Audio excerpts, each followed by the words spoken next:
chemical engineering not like sitting inside the AC room job. We got to be out in the field. I still remember days like right now I'm dressed nice, with a white shirt, but when I was engineer, that was not the case. Like hard hat, steel toe boot, safety goggles, you're out there in the field hustling. Like you're like, sometimes you're exhausted, in those chemical plants. You're very, very exhausted, chemical and nuclear plants, because we're out in the field. So chemical engineering is a lucrative in terms of income, but the job wise, that's not something like a lot of the engineers they want to do for long. Some engineers either they move to corporate, get out of actual engineering, and some people they move to the other fields, Yeah. And other is like in being a chemical engineer, you're always, if you're doing actual chemical engineering, nuclear engineering job, you're not living in Dallas, Texas, or Austin, Texas, or New York. There's no chemical plant in New York or Dallas, Texas. Yeah, exactly. Yeah. It's in the middle of nowhere. Give me one success story that you had, but funny. It has to be fun though. Okay. Yeah. So basically, one thing that I always try to do is, rather than selling, I try to give information and let them do their own research, or give them information and do follow up. And I had this person. I cannot even say which state he lives in. So basically, he's supposed to be the top-notch guy among his friends. Okay. Like, whatever he says, his friends blindly follow it. If he says, buy Dogecoin, everybody is going for it. You know how so many people did that, right? Okay. And then if he says, buy this, everybody is like... so he was Nepali Elon Musk. Nepali. Everybody was doing that. And that came through a referral. And he was like, man, this guy is like really, really good. And he was in like 50, 55, really good like IT job and all that. And all his friends listen to him. All his friends, they put money, whatever he says. Even though they lose money, they're super excited because that guy said so, And so I sat down with him, and first meeting, sat down with him, talked a little bit, and he didn't want to reveal a lot of information. And he hated when he's like, I know everything. He was like, I know everything. I'm 55 years old. I've been in US for so long. Why should I listen to him? You're just like early 30s or late 20s person coming and talking. And first meeting was like, basically like, wasn't great. Third follow-up call I set up, and normally when I set up, by that time, like I call them, I'm more casual, the more I'm talking and texting, now you're more casual, you're friends, and he shows up. And then I start to ask him few questions, and then I straight jump into the FNA, financial need analysis, And when I jumped into that, and I found out he had like a lot of like old 401ks, 1ks into different company, Fidelity and all that. And then, so in the solution portion, what I showed him, he had no idea there was something like that we can do. It was some of the products that are there, which we use it for rollovers and all that. And he was like, all right, let me do my own research. And then, all right, do your research. I sent him some materials to read and all that. And time passed by, and again, we did a follow-up. And next time I told him, like, hey, bring your wife as well, And then again, I explained them the whole solutions and all that. And I didn't even think like we're going to move forward. I had like, there was less than 20% chance or even 10% chance that he was going to move forward with my solutions, but he eventually did. Welcome to News, Nonsense, and more.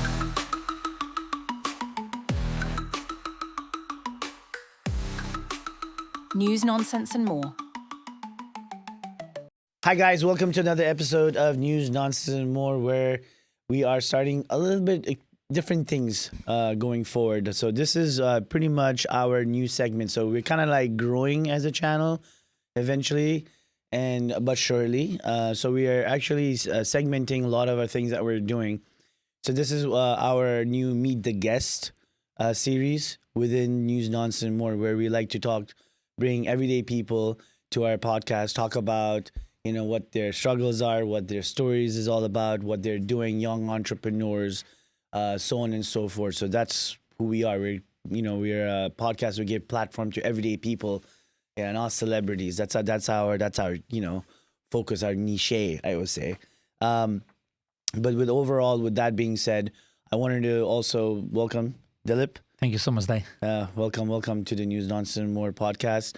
So, as you know, you've kind of like seen our episodes, Yes, bro, and definitely. we've had I think Dilip, the Parajuli. Parajuli came in, yeah. He was our first guest. So you work with him, Yeah. so you kind of get an idea of like who we are, what we do. The podcast itself has evolved into something different, Yes. and we've sat down and had conversations about what you're doing, what your flow is Yes. with business and everything like that. And it's interesting conversations we have, right? Especially over tea and stuff. But with that being said, let's get into it.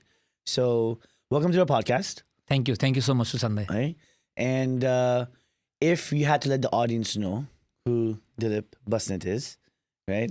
So yeah, give us your origin story. Who are you, right? And what are you doing in this, in this humongous world of 8 billion people? What's your story? Yeah, thank you so much, Susandai. So basically, like all of us, story began as a student in US back in 2012, and went school for chemical engineering. 2016, graduated in chemical engineering, and right after that, I ended up my chemical engineering career for almost 6 years. From pulp and paper to chemical industry. Also got my MBA in between.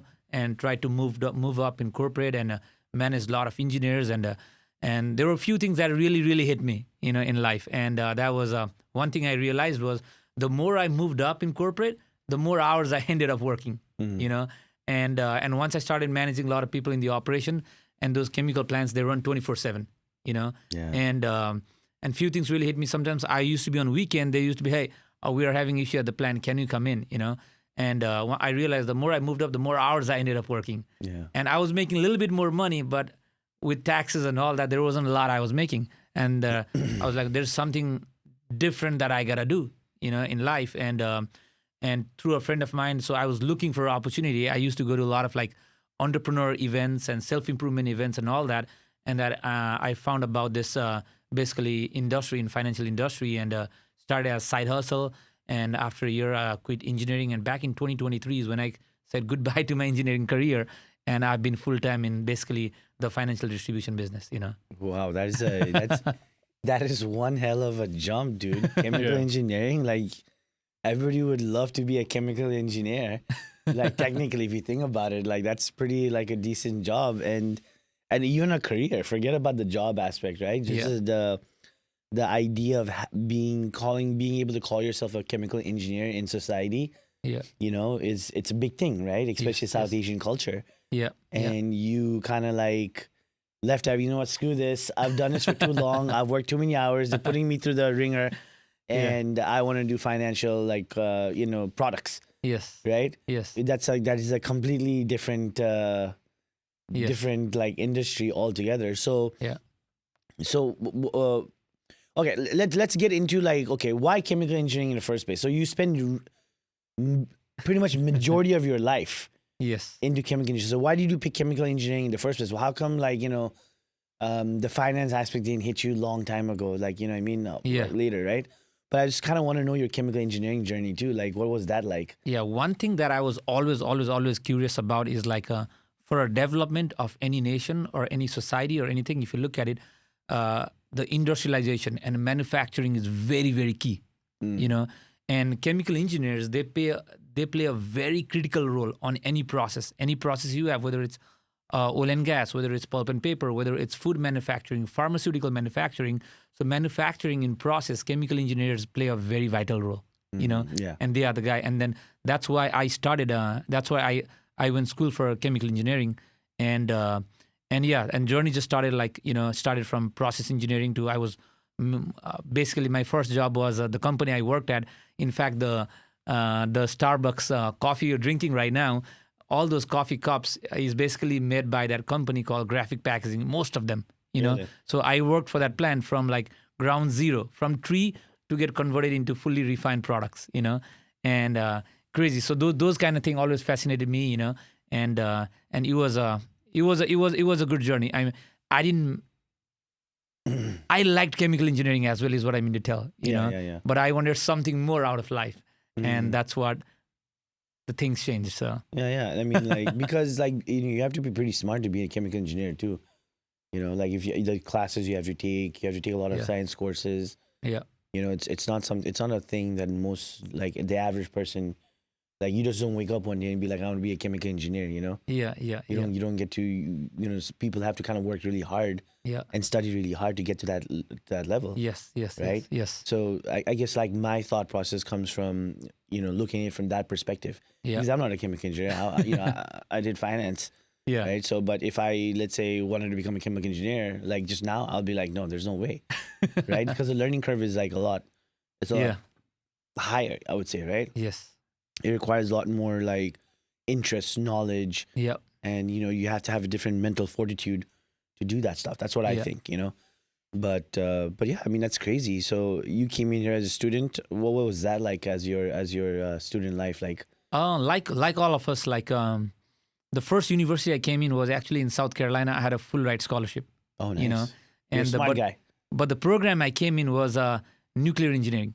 Nuclear engineering. Nuclear Okay. engineering. And the problem I found out after studying 1 year is to get a job or an internship in a nuclear engineering field, you need to be at least a U.S. citizen, Ah. And so there was no way for me to establish a career there, at least as an international student. So I transferred to Louisiana Tech and lost all the scholarship, and transferred to Louisiana Tech, and that's where the journey began, Oh, wow. And So that means they gave you a full ride scholarship to become a nuclear engineer, yes, but took it away because you change it to a different type type of engineering program, yeah, Really? yeah, That's crazy. because I changed the university, Yeah. and they didn't have that program, and I changed it, came to Louisiana Tech, but yeah, on a long story, that struggle, that 3 years, because first year I had no struggle, I was staying in dorm, everything free, Yeah. you chill, relax, you basically party every Friday night, you know, yeah, you don't yeah. know what time you get up on Saturday morning, and you don't know what time you get up on Sunday morning, that Yeah. used to be my lifestyle in freshman year, versus the rest of the years, now you're working, now you're studying, and now the courses are hard, and it was a good journey, but again, that 3 years in Louisiana Tech is basically what basically brought me, to work hard, to be more intense, to get you a goal. At the same time, you enjoy life, you have fun, play soccer, watch soccer, Yeah, and all yeah. those things. Yeah, I mean, like when you become when you're international, you don't even get that many hours working within the Yes. university too. So Yes. that's also Yes. in itself is a challenge, right? Yes, You have to do certain things to kind of like yes. put yourself there. And the other challenge, I want to stop while you continue. Other challenge we always have was because now, since we don't get to work a lot of hours, we had to get an internship. Yeah. Because the internship always paid more money, $25, $35 an hour at that time. And I still remember, I used to go to career fair, and I know with a lot of the students out here, they don't do it, and I used to go to a career center, update my resume, all the time.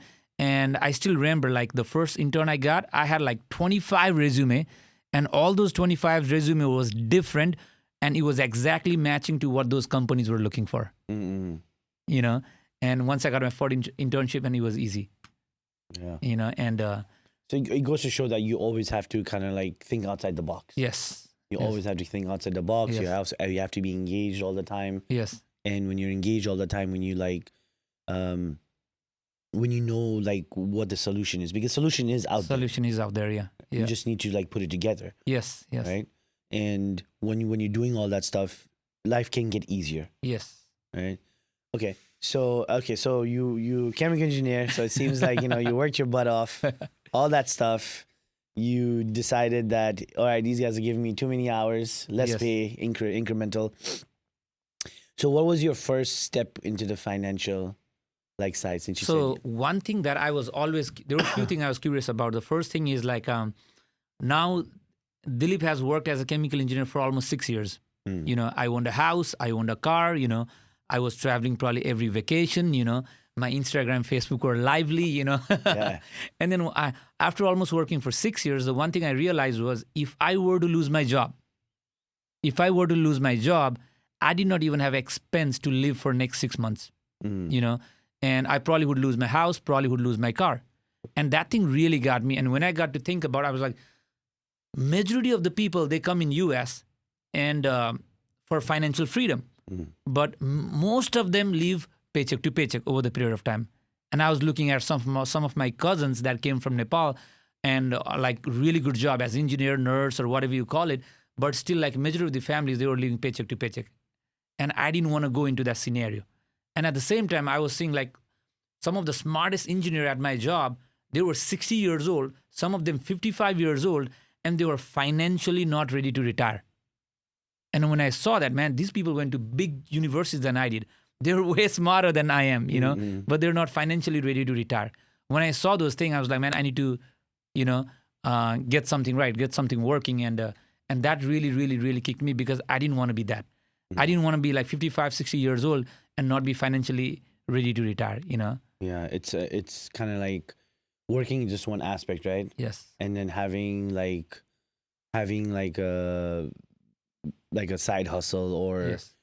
Financial freedom or Yes. wealth generation is something different, Yes. right? Yes. Because when you get to that age at 50, 60, or even 70, Yeah. I know people who, I've seen like stories online where I see like 70, 80-year-olds, like women and men still yeah. working right now, right? Oh, yeah, yeah. And it's not like they didn't have good jobs. They were like, some of them were engineers with like airline companies, and they made yeah. good money. Yeah. So the idea of like being able to be financially secure is very important. But I feel like in the US, a lot of people don't have that knowledge of Yeah. where to start, how to start. Yeah. You know what I mean? Yeah, and if you look at the stat, and I was actually looking at it the other day, and it says that 1/3 of the population, and US has over 300 million population. I think it's 340, 350, something like Yeah, that. 350. 350. Over 350 million population, and the stat says like 1/3 of the population, that is 100 plus million people. We're talking about 100 plus million people. They don't even have $1,000 for their emergency fund, which is scary, you know. And that's a big data. Why do you we're talking think that about. is though? One thing is like the financial education is not mandatory in high school, you know. Nobody's learning about it. And then the other is even in colleges we don't learn. We learn our majors, but it's not taught, you know. And I've seen like even some of my engineers friends, you know. I went to Louisiana Tech, so they're all like Louisiana resident. You know, I've seen them like they've always seen their parents and grandparents live paycheck to paycheck. So you think it's more cultural? Cultural. So for them, paycheck to paycheck is normal. It's crazy because when you look at like our South Asian society, Yes. right? Especially Yeah. coming from Nepal, Yeah. which I just like came Yeah. from Nepal. Oh, by the way, I did do like 3-4 episodes over here, so timeline may not match when the episodes get released. I just want to let the audience know a little bit. But when this episode gets released, like there'll be fewer other episodes that'll get Yeah. released. But I'll say that more towards the end. I just remembered. But speaking of like looking at Nepal Yeah. and how like I guess our families, I can only speak to my family and Yeah. how my uncles and mom and parents have did their own type of investment, Yeah. especially when they had the opportunities. Yeah. They're always focusing on save. Oh, You yeah. need to always save for a rainy day, and then have the opportunity to be financially free. Yeah. Yeah. You know, having, I don't know, owning land, doing businesses. I think like one of the things that they're really big on is they'll say, what's that Nepali thing? Ren khaera basne? What is something like that. I don't know. It's like, you know, like you just want to, they always say like you want to live off the rent. Oh yeah. You want to live off rent, you just collect rent and you're good Yes, for the rest yes, of your yes, life. Yes. You know, that's how much property you want to own. Yeah. Right. So that's kind of like what they have culturally over there. Yeah. And if they had something very similar to over here in the US from the very beginning, Yeah. you know what I mean? Like I think people would be wealthy. people would be a lot well off. Yeah. Yeah. No one had the idea of like, hey, listen, let me own multiple properties, or let me go out buy land, or have some sort of like financial like stability in my life in the long run. Because even if I do quit my job, I do understand that I'm making money from rent. Yeah. You know, so I don't know. Like it's weird. It's telling you about how the culture Yeah. in Nepal is very different. Do you think that similar culture was here in the U.S. from the very get-go? Do you think that would people in the U.S. would be been better off in a better economy, or do you feel like there's still something extra you need to have? No, yeah, definitely. If that was a culture like in US, there would be like a lot of, I call it as generational wealth, kind of like even what my dad did, because my dad's side, granddad wasn't that wealthy, but my dad is a business owner, and but what he did was the more money he made, the more land he bought, He kept his lifestyle. He didn't increase his lifestyle. He just kept on buying land. And later what happened? When the land value went up, now we have a lot of generational wealth, that's going to get transferred to me and my brothers, And so one thing that I've seen in Nepal is like the parents, they want to leave that generational wealth, the legacy to the next generations, Oh, I don't want to leave my kids broke, that kind of mindset. If we have, then if people have, like a lot of the people out here we have, then if this generation is not wealthy, then probably their next upcoming generations is very, very wealthy. And I was actually talking to, just a really good example, I was actually talking to some of my friends that are in like a financial industry from Cameroon and all these people, African, now they're in US, And one of them was really sharing me, his name was Emmanuel Tita.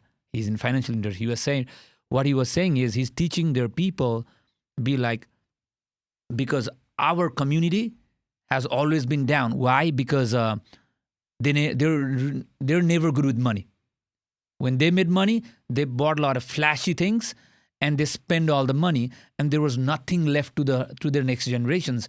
And what Emmanuel was preaching in his community was, he was like, if we want our community to grow, if we want our community to be wealthy, we want to make sure we leave a lot of legacy. We build a lot of generational wealth so that not in this generations, at least next generations, our community will be wealthy. And that was a very, very, very strong message, and that he gave, because not a lot of people that think that way. Yeah, no, absolutely not. Because like over here, there's a huge culture of like, when your kid's 18 years old, okay, you're on your own. You got to go out and do your own thing, right? Yeah. And kids don't really expect anything from their parents as well. Yes. Yeah, it's weird when you hear about it, right? When you're like, when you live abroad, we're like, wait, you're 18, you're on your own. Yeah. Like your mom, dad's not going to be there to help you, But that's how people grew up over here. But it was I think it was an opportunity for a lot of like Americans in the 50s and 60s to really miss out on that general wealth with the financial knowledge back. Because I feel like one of the things that allowed people to even do that for their not leave money for their kids and wealth was the easy access to debt. Yes. You could get a credit card. You could get money that you don't have. Oh yeah. In the form of debt. And I feel like that is what has propelled a lot of the issues I see today. Yes. I think when I was talking with Dilip, right, one of the things we spoke about was the introduction of Klarna, the introduction of like these money borrowing companies. Yes. You get to pay, you buy that $1,000 ticket now, you pay for later, no interest payments, but you're paying $100 more. Yes. Right? And it's like turned into this $1 billion industry. And now you're seeing the situation in the US where like jobs are not as available. Oh yeah. Job market is going down. What did those people do to prepare for this particular like moment in life? Yeah. What is going on? Like, like those are the type of things that people, every day is not going to be Sunday. Yeah. You got to plan for these type of rainy days or rainy years. Yeah. The way how things are going, right? So politically also, but yeah, I mean, like, what do you think about that? Like, what do you think like people can do now? Yes. More into like making sure that they're more secure in their future. And one thing that I always teach people is when I do education, we teach people about around money and compound interest is very powerful. A lot of people don't understand. And I always tell people like, so where I grew up in Nepal, I grew up in Nepal, we used to have a lot of mango trees. I grew up in the southern part of Nepal, and some trees, Susanda, it used to be big. Some trees used to be big, and during the mango season, the trees used to be so heavy all filled with mango. We don't even have to raise our like hand to grab that mango. Oh, wow. You can just grab it, eat. And there were some trees where even if you jump, you cannot get to the mango. And I always tell people like, and I used to ask my parents, what's the difference? And my parents used to tell me, the best time to plant a seed, that mango seed or tree, was probably like 25, 30 years ago. But the second best time is now, so that you can enjoy the fruit in next 25, 30 years. And same thing goes into the investing. The best time to invest was probably 20 years ago. Yeah. You could have lived off with the interest or rate of return of that money right now, but the second best time is now. You cannot just go back. Second best time is now to invest.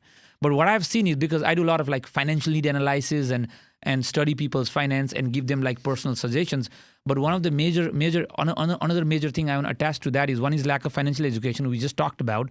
But the other is, if you look at it, majority of the people, they don't even have anything to save. Because if we look at, like, let's say I graduated back in 2016. A chemical engineer at 2016 used to make around $80 to $90 to $100,000 per year. Now, whoever graduated from college, they're making almost the same money. They're making probably a little bit extra, 5-10 grand extra. What I mean to say is the pay hasn't increased much. But if you look at the prices of the house, that used to be a few years ago, 5-6 years ago versus now, or even the rent, or even the rent price in the apartment and all that, it has skyrocketed. It has almost doubled. So what I tell people is, sometimes debt is not the problem. Debt is not the problem. Like a small family having 2 kids, husband and wife both working, 2 cars, owning 1 house, even those people are living paycheck to paycheck. I tell people debt is not the problem. There is another problem, which is multiplication of income. People's income is not being multiplied on whatever they've been doing, and that's why people need to look for side hustle nowadays, and it's a different thing, problem people have to tackle as well, Yeah, because obviously you kind of hit the nail. Like, your pay hasn't increased as much as like what inflation is going through, right? Yes. The same dollar that could buy you something even 5-6 years ago, or 10-15 years ago, even 20 years ago, Yes. doesn't hold the same value as that same dollar you're spending right now. Yep. And it's forcing people. Yes. The way how the market is, it's forcing people to go out there, and you have to have a side hustle. Yes. Before, like $100,000, you'd be like, oh my God, it's making 6 figures. It used to be a thing, right? You'd save money, right? Yeah. Like, remember, like in America, there used to be a time where only one person worked and could still the entire family could survive. Like, you would have, guy would be going out working, wife would stay at home. You had 2 kids. Yeah. You had their savings, and that's it. Yeah. Done. Yeah. But that doesn't exist anymor. That doesn't exist anymore. Yeah. That doesn't exist anymore. Yeah. And a lot of people need to understand that either, like, government needs to step in and give people, match their labor laws and make sure that company, like, that's a whole different topic, right? That's a whole different issue. That's more of a government issue. Like, your wage needs to increase as much as like houses, because you like you said, now I read an article where if you wanted to buy a house now, Yes. the average age of a house owner who's going to buy their first home has now gone up to 40 years old. Dang. Right? Yeah. Back in the day, even if you had a high school diploma, Yeah. or if you're in your 20s, you could own a house. Oh yeah. Yeah. Yeah. You could own a house. That was the median age to own a house, was in your mid-20s. Yeah. And now it's 40. So that means the average American will be living off rent or with their parents until the age of 40 before they can even get an opportunity to buy a home. And it's not like a nice home either. Yeah. Yeah. Yeah. You're talking about just a regular home, Yes. right? So in your mind, like, since you're kind of in the financial aspect of things and you're seeing all these, I guess, individuals you're talking to, what do you see what they need to primarily do now? What do you feel like people now should be doing? You said side hustle and all that stuff, right? Yes. Yes. There could be multiple different side hustles Yes. that people can do. Yes. But from a financial aspect, Yes. what do you think people need to start doing now? Like, if you're 18 years old, you meet an 18-year-old kid, Yes. right, on the street, and he's like, I need help. I need financial advice. Okay. So normally, I'm going to connect this now slowly to basically what we've been preaching, and we've been teaching or preaching. I love to say the word preaching. And what we've been preaching is we've been preaching about this concept. We call it a new art of living, Susanday, new art of living. And in the new art of living, we're basically covering like 3 problems that people normally face. One is not having to make enough money. And we tell people one thing that is important is the philosophy. We call it a philosophy of multi-handed income, which means a lot of the time what we do is like we work, we gain certain skills, we put hours, we make dollar. We put hours, we make dollar. The day we stop putting that hours, there's $0 coming to my house. My engineering job, I worked 6 years. Day I quit, I made $0. So people need to have this entrepreneurship thinking. Even though I have this hourly income coming in, I need to have some business on side where I worked a few years. Now, even if I don't work, I have some passive income coming in, multi-handed income. Very, very important. And the other, that 18 years old kid you talked about, and we share this philosophy. We call it 10%, 3 rule and 3 goal, which means even if whatever income you make, you need to make sure even if you spend 90% of your money, you need to live off with, you need to save or invest 10% of your income. If you make 5,000, separate $500. If you make 10 grand, separate $1,000. If you make 3,000, separate $300. Saving is a mindset. It's not like somebody who make a lot of money, they can save a lot of money. No, saving is a mindset. And that mindset can be developed at the early age, 18 years old. Whatever you make, separate 10%, apply 3 rule of money, compound risk tax, and make sure you have 3 financial goals fulfill. We teach that from the beginning because when they do that from 18 years old, with compound interest, that money is going to go crazy. They don't have to worry. And the other and the most important philosophy that we share is what I tell people is to grow and become better. Money gives us happiness, but money doesn't give us all happiness, And one thing that's important is to be more happy, you need to grow and become a better version of yourself. You need to focus in self-improvement. And for self-improvement and personal growth, you want to make sure you be in the right environment. If you want to change, become a better version of yourself, your environment is the key, where everybody's uplifting each other. You're reading good books. You're feeding your mind right. You're listening to some good podcasts, going to some self-improvement event, and working on yourself. Which we call it a philosophy of self-improvement. These 3 things are very, very important for anybody. But just for the financial aspect, 10% saving is very, very important, and saving is a discipline. That's what I normally teach people. You don't see that a lot. You don't see that within anything community right now. Saving is that's the toughest thing for them to do. I think it's also because of social media. Like it's a lifestyle that people like to show. Yeah, lifestyle and very consumer market. If people look at it like it's different than in like back home where we're in Nepal, and if somebody makes a lot of money, there's only so many ways you can spend money. Yeah. But US is a very, very consumer market. People need to understand that. If somebody makes money, it's so easy to spend money. So easy. If your salary goes up, your friends invite you to a party at his house, you go to your friend's house. Now the friend's house is bigger than yours. You go to their garage, they have Mercedes-Benz or even more expensive cars. Yeah. Now you want to have that lifestyle. Even though you cannot afford, you have banks who's ready to give you loan.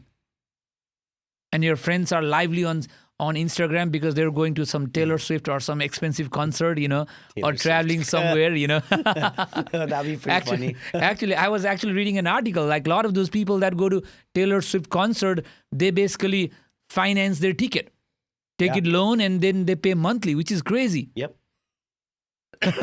Yeah, that was the whole thing about the Klarna thing we were talking about with Parajuli and stuff. Yeah, I keep saying Dilip, like both of you guys have the same name. It's like, yeah, it's the people who are enjoying the most are the ones who are not actually saving. Yes. Right. Yes. Or like if you have rich parents and stuff, that's a different story. But like all of them, like no, it doesn't make sense to me. And there is a debt crisis in the United States.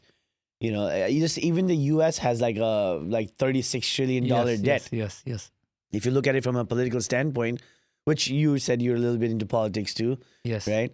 But I mean, like, do you feel like the climate of like what's happening right now is also kind of attributing to this non-saving mentality that you see in the U.S. People they're not really doing the side hustle gigs. Yes. You feel like that is like a part of the problem as well, like the way how the country is set up its economy and stuff? Yeah, probably. Like how the uh, how the economy is set up, and like I said, like consumer mindset, being able to like just spend. That spending culture is something that needs to be. People need to realize that, oh, I'm spending too much money. I need to save, or I need to see somebody. Probably see Dilip. Probably I need to see Dilip. Yeah, exactly. And get some advice or get some knowledge. And very very important because even me myself, whenever I look at myself, like few years ago, like before 2016 I graduated, 16, 17, 18, 19, 20, almost for 6 years. If I look at the Dilip 6 years ago versus now, and I just spend money. And every Friday night, go to bar, drink beer, like enjoy and just spend money. Every weekend travel, like spend money, order stuff from Amazon that I don't need it, and just spend money, and I still realize anytime I moved apartment or anytime I moved house, I realize there's so much crap, Yes. that basically it's not that I didn't need it, and that culture is like very very very very bad, and I said like the culture being more like a consumer market, it's so easy to spend money. Yeah. It's so easy nowadays. You don't even need like your credit card. You just touch your phone, money goes away. Yeah. You just tap to pay, or just Zelle, just text money to other people. Just gel, yeah. So easy to get money out of your pocket. And one discipline that I did, probably a lot of you guys can implement, is and me and my wife, what we started doing is, if there is something we want to buy, we wait for 3 weeks. 3 weeks. And if we don't think about that, we don't buy. That means we don't need. Let's say we needed something, let's say for our outdoor patio, let's say she needed some beautiful couch or whatever she needed, And for next 3 weeks, if we don't think about that, we don't buy. That's a really good way of keeping your marriage good and also saving money. Yes. No, I mean that's a really good outlook at it. If you're not thinking about it, if you're not thinking about it every day, that means you don't need it. You right? don't need it, yeah. It's just something that you probably saw online, and you're like, oh, or on TikTok because you have that you're doom scrolling right on social media, and you feel like, oh, I like this, I like that, and some influencers telling you, like, feeding that in your head, like, right? And then lo and behold, you think you need it, but you don't. Yes. And I think that's also very, very tough, like the consumer mindset, or even like social media itself showing it off. Like I remember I had a, what do you call, GTR, right? Yeah. It got stolen, right? Got the money for it, from insurance, money for it, whatever it is. Yes. I could have easily gone and I bought another one. Yes. But then I was like, you know what? I've already driven the car, that one car that I really wanted to drive. Yes. But I also understood like how much it costs to keep a car like that. Oh, yeah. Because people think about the one-time purchase, Yeah. but they don't also think about the maintenance aspect of it, right? Yes. And that's not only for cars. I'm talking about homes too. When you buy a house, it's not like you pay a monthly mortgage for the house and everything else gets paid. Yes. There's maintenance of the house. Maintenance of the house, yeah. There's like keeping, I don't know, HOA. Yeah. There's increasing like energy bills, Yeah. right? Furniture. Yeah. You think you're going to stay with the same furniture for a long time? Like people buy furniture. Come on, like that's it's just inevitable. It just happens, right? Yes. So there's these other costs that comes with it to maintain it, and people don't realize that before making that big purchase, Yes. because there's so many things that gets tagged along to it, that things you spend money on, Oh, yeah. right? Yeah. And that's another way of also looking at finances from that perspective. Okay, you're going to make a big boy purchase. Make sure you're also, ready for the big boy tag along. Oh, yeah. Right? Before you make those big, like, financial decisions at that point in time. Life-changing events. Yeah. That's what you call it, right? Life-changing events. Yeah. Even when you have kids and stuff like that, that's a life-changing event. Life-changing events. It's not like you have a kid, you pay for the kids, like, you go and pay the hospital bills and that's it, right? Yeah. It doesn't, that's not what it is. The kid until the age of 18, until like 21, 22, Yeah. that's an expense for the next 21 to 22 years until you've kind of like helped them stand up on their own 2 feet to go get a job. Oh, yeah. right? Yeah. Same thing with the house. I'm not trying to say kids are bad, by the way. I'm just saying that, right? But you catch my drift. Yes, Like yes. every big decision has things that gets tagged onto. Yes. And when I saw that with that car, I was like, okay, I need to invest in something that I'm not going to have a lot of those additional expenses. Oh yeah. So that's why I bought my Tesla before Elon went crazy. But that's how I looked at it though. Yes. Because I'm like, okay, I don't have to pay for gas. Gas prices is way more expensive than what I'll pay for my electricity prices. Yeah. So I did that comparison there. Yeah. And then I was like, all right, maintenance of my car. I don't need to do anything to maintain an Oh electric yeah. car, You don't need to do anything. Yeah. right? Yeah. I don't need to do any of that stuff. Yeah. So I think for me, again, that's because I'm a financial background. I Yes, had that yes, financial literacy, right? I'm making those little tweaks in my life. I don't need to have a car that blows out fire through my exhaust, right? Or go down the road and have everybody's head turns and oh my god, it's a cool car. Because ultimately, at the end of the day, that doesn't matter. That doesn't matter. Yeah. It doesn't matter, Yeah. and I see a lot of people even now, like younger kids. Like if I had the ability to buy those supercars when I was a kid, Yeah. I would have been like the coolest kid in the block, But Yeah. it's kind of like the educating aspect of it, and I want that. And the Yeah. reason why I'm saying that is because you talk about financial literacy. Yes. What do you think, or I guess when do you think kids should be taught that? Because we can go back and say like schools need to do this, schools Yeah. need to do that, right? But you're parents too. Like Yes. if you have kids, right? I think it should start from home. Yes. But yes, when yes, yes. what do you think like a proper cultural change or process should be in your eyes for the next generation to understand the value of saving? So that rule that you came up with, right? Yes.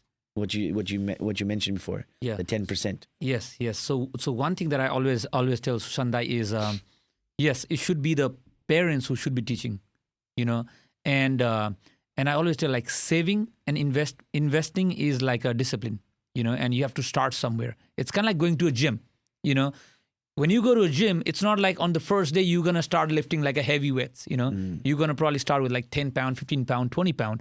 But once you do it every day, eventually you'll be able to lift like 60, 70, 100 pound, And same thing with saving and discipline. Like you have to start somewhere. And for the kids, it has to start in that environment. Like, let's say if their parents, it's kind of like if the kids see their parents eating healthy food, if their kids see their parents going to gym every day, getting up to gym every day and working out every day, those kids will eventually start following their parents. But what about parents that culturally did not get that, let's say, teaching? So you know how like, okay, you've probably come across people who are older, right? Yes. Remember we talked about the culture of America where like kids are like sent out on the age of 18, Yes. right? You're on your own. Yes. So I'm pretty sure they have not been taught that financial literacy Yes. from generation like parents. Yes. So what do you do for like a young person or people now that grew up with parents not giving them that financial literacy? Let's say it's always been a trend like that. So how do you tackle that? Okay, great example. Let me give you a great example. So I had this, I came across with this 18 years old guy. His name is Jorge Ortega, Jorge Ortega, and basically a dad in jail, and with a stepdad, and so he was just alone, 18 years old, staying with his mom and his stepdad, and finance screwed up. No education, nobody taught him anything. He used to work in a factory, and through a friend, and I got his contact, and we started educating him the concepts. And in the beginning, he did not get it, and because he was trying, oh, you're an engineer, that's why you're saving money. You probably make more money. I never went to college, and but when I brought someone with a similar background as he has, never went to college, and like 21, 22 years old guy, and started sharing him the concept, and he clicked it, that 10% saving discipline, which I was saying. We're not saying people to like start saving 50%. That will not make sense when whole population is living paycheck to paycheck, Yeah. 1/3 of population is living paycheck to paycheck. But that 10%, I'm not telling you to save everything. Just start with that 10%. And once I try to give them example of compound interest. Go to Google, compound interest calculator. Hey, you're 18 years old. Next 40 years, if you just save like, let's say $10 a day is $300 a month. If you save that for 40 years, compound interest calculator, $300 would probably be close to $1.6 million. And if you delayed that education by only 10 years, and that compounding will go to like $600,000, almost $1 million difference. What do you want to do? And then when they see the number, they see the difference. Oh yeah, I want that $1.6 million. So it's all about the culture and discipline aspect of it, right? Yes. It's because you have ultimately what you're really saying is people need to live within their means. Yes. Below their means is what I normally tell. Yeah. But yeah, at least within their mean. Yeah, well, you catch the drift. People don't like to hear the word below, right? But within their means, with the same concept of what you have, Yes. is what needs to happen. Yes. Especially now more than ever in the U.S. because again everything's becoming more expensive. You guys like the general public needs to be smarter. Yes. I mean that's what hurts the economy, and it also puts like big companies in check. Yes.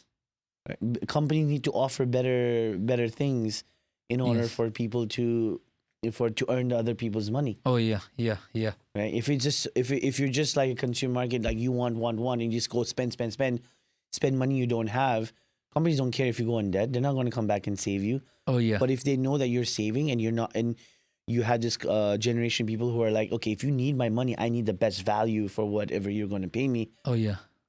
Then a lot of these companies will be forced to provide a better experience, Oh yeah. provide a better product, Yeah. provide better services Oh yeah. overall to get your business. Yes.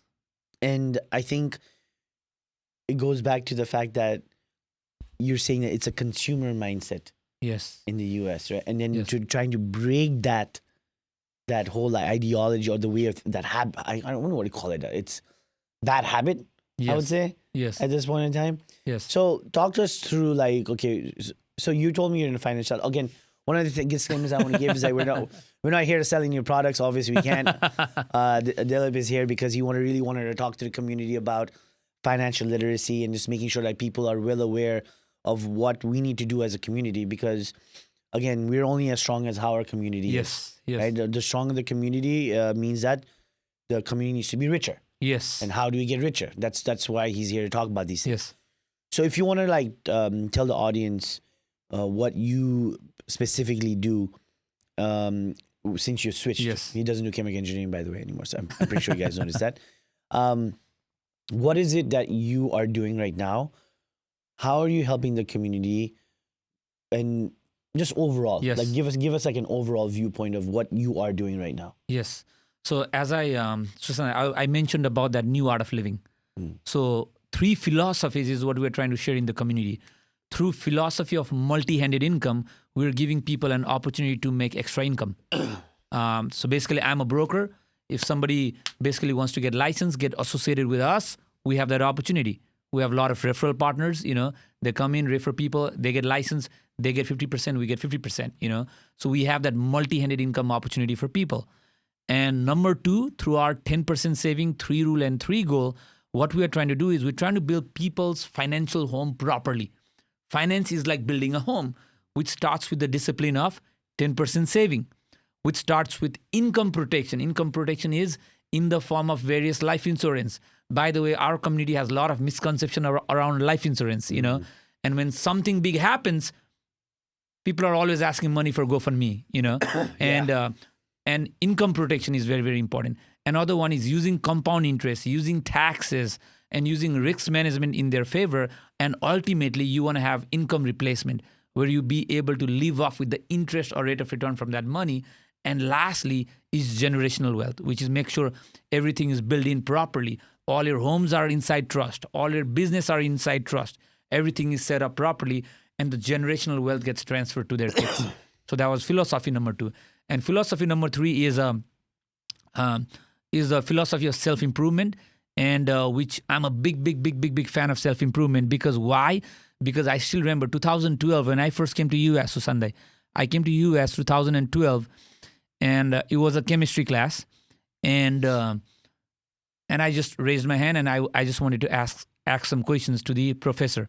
Around 70 people in the class, and And I asked him a question. And the professor tells me, Dilip, are you speaking English? And I thought my English was good. So they could not understand my English. And even when I graduated engineering, and I was smart, but there were some engineers that moved up, became my manager faster than me, though I was good at problem solving and all that.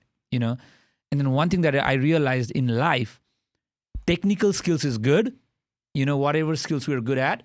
But one thing that is really important for us to grow, doesn't matter whether we want to be a community leader or we want to move up in corporate or we want to basically start a business. One thing that's very important is self-improvement.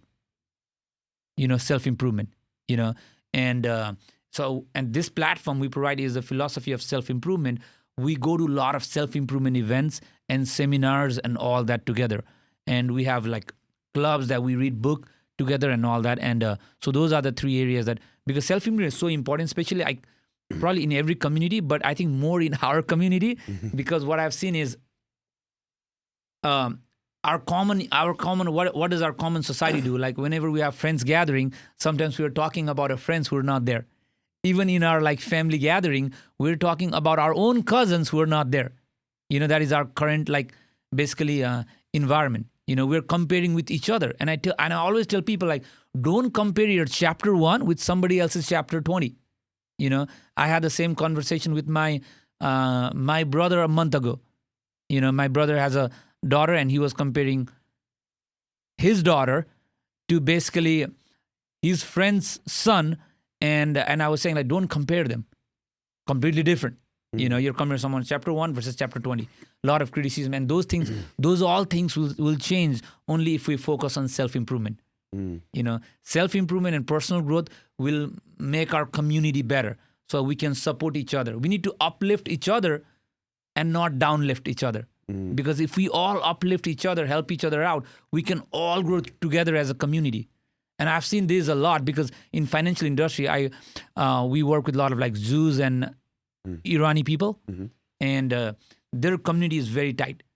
Even I work a lot with like a Patel, and Patel are very tight. Yeah. Punjabi people, they're very tight. All these Patel and Punjabi, all these people who are very tight, they're helping each other, supporting each other. That's why their whole community is growing. And that's how I feel. For me to grow, my community has to grow. Dilip cannot grow together. If I try to grow together, there's only so much far I can go. But if we can all grow together, then we can go further down. And that's why self-improvement is very, very important. I'm a big fan. I'm a big fan. It has completely changed me.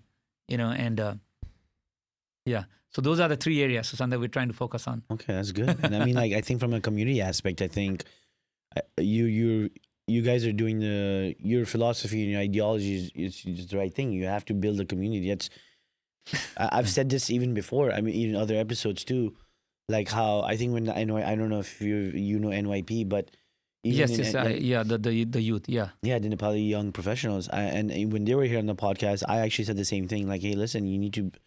It's very important to build a very strong community. Yes. To grow, because if you look at the Patels, yes, they have like the mandirs, right? They built a mandir in Irving, and all the Patel members can use that mandir for everybody's wedding. Oh yeah, that's one of the things I learned here in DFW. Like that entire mandir is free for all the Patel members. Yeah. Because the community put that together and built that for the community.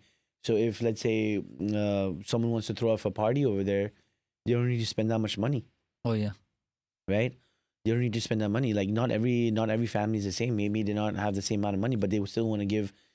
They want to have the communities there to help them. Oh yeah. And that's what the community did, lo and behold, little by little. Yeah. And no one's out there, like, you don't see a lot of community members in Patel like going out, oh, I'm the best Patel out there, right? Oh no, they don't. You don't see that. You don't see very, humble, very humble. Like, yeah. You don't see that. Yeah. You see, like, I have a couple of friends who are Patels too. Yes. A lot of my close friends are Patels, and they come off very differently. Oh yeah. They come off very differently, and now it's a point like all of their parents, the entire Patel community is like they really invested in their kids. Oh yeah, they are very, very, very invested in their very, kids. very. they're doing good jobs. Like majority of them, doctors or engineers, nurses, or like high end financial, like financial guys. Oh yeah. Right, investing and stuff like that, or brokers or whatever. They all hold like high end jobs Oh yeah, they do. because even that community has invested in their kids. Even the Jewish community. I mean, if you look at the Jewish community, there's even in a country that has like 8 or 9 million, obviously whatever Yes. besides, but the people itself, they really invest in their community and they invest in their kids in the future. Yeah. They know how to handle money. Yeah. Same thing. The Iranians that had come over here, the Persians, Yeah. they have a lot of money. How is that possible? They see a lot of these kids. Their parents worked so hard Oh yeah. in order to like build that wealth, right? Yeah. It's completely different. Yeah. And I feel like that is lacking in the Nepali community because I don't know. I don't know what it is. Yeah. I don't see like there's pockets of like communities within the Nepali community which is like very, very tight. Yes. But as a whole, I don't know what it is, man. Maybe Yeah. you can explain better. Like why do you not? Why are we not like that yet? Why don't we like see our neighbors, doing that, and how come we don't do the same thing? Yeah. Yeah. That's a big question, Susanda. You threw me right there. Yeah, man. I just like to ask this type of questions. I didn't live there long enough. I just want to make sure you've lived there long enough. You've been out there long enough. I just lived there for 3 years, man. I'm just asking questions. I'm just curious. But yeah, like but it's because the reason why I asked you that question is because it seems like you're really into the community building aspect of it, right? Yes. So those are challenges you probably face because you said it yourself. You talked to your brother in the comparison aspect. Or comparing is like next level. Next level. Yeah. I think one thing that is and even in financial industry, I've faced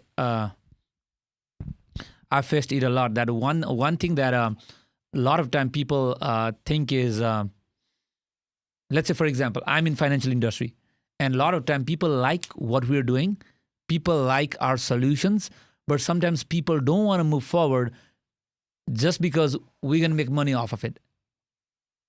You see what I mean? Okay. And we're gonna make money off of it, And one thing people need to understand is any service, it comes with money.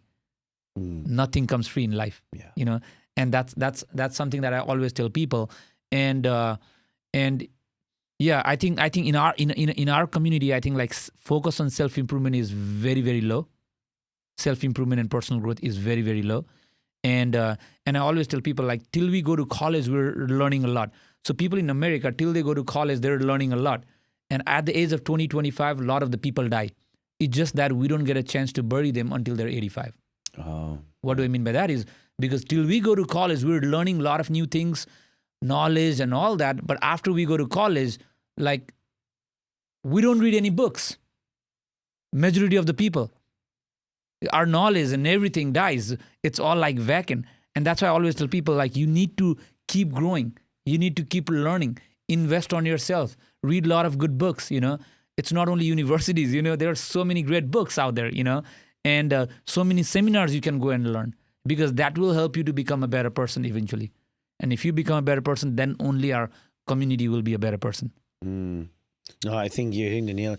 So like if you had to tell the audience, if they had to like reach out to you and let's say see if they could connect with you and join a seminar or I don't know if you do Zoom meetings too, right? Yeah, Zoom meetings and hook me on Instagram, Dilip Basne 0011, you can put that. Yeah, we will have that in the description. Yeah, we'll have that. Connect me on Instagram. And recently, like we started putting in some content in Instagram, past like 4 or 5 months and related to self-improvement, related to multi-handed income and related to financial education and all that.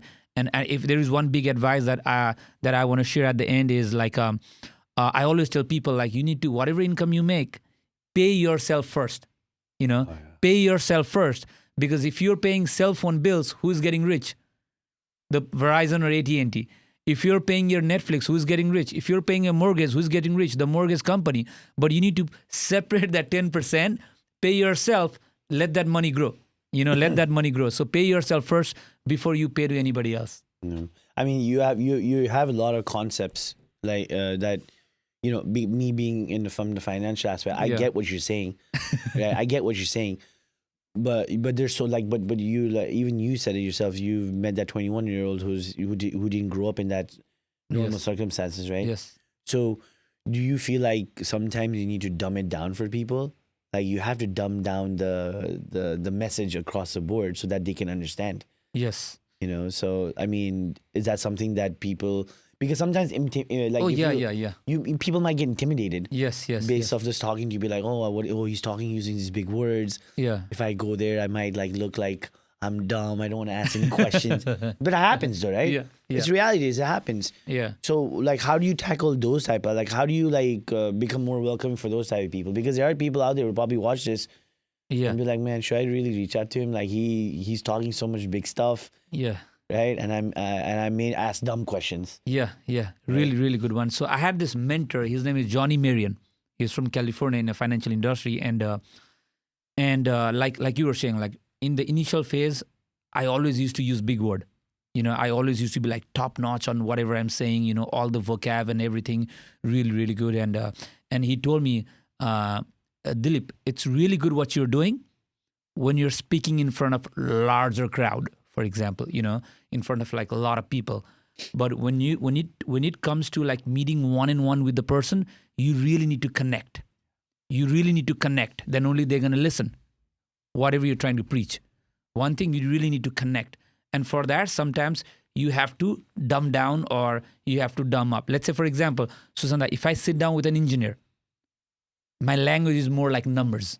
Yeah. Because that engineer is going to trust more numbers than my word, you know. But when I'm sitting down with someone, let's say they came through a diversity DV visa, no college background and all that, then I go very basic.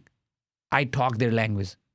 Because for me to have them listen to me, I got to make sure I connect with them and make sure I level my conversation so that that person can understand, you know. And that was a big lesson he gave me. And that has always helped me, you know. So first thing, whenever I meet somebody, I try to talk and get their background and all that. And I like take my conversations like Initially, what I need to do, you know. when you talk to people, the first thing you do first is like you listen 90% of the time, and then you talk 10%, Yeah. right? And then once you get all the information, you know exactly what your Yes. plan of action is. Yes. Some people they don't even know what 401k is. Oh, yeah. When in the financial language, you know. Some people get matching in 401k, but they're not doing it. They don't even know what a savings account is, bro. What They do you don't think know. about So it's kind of 401k?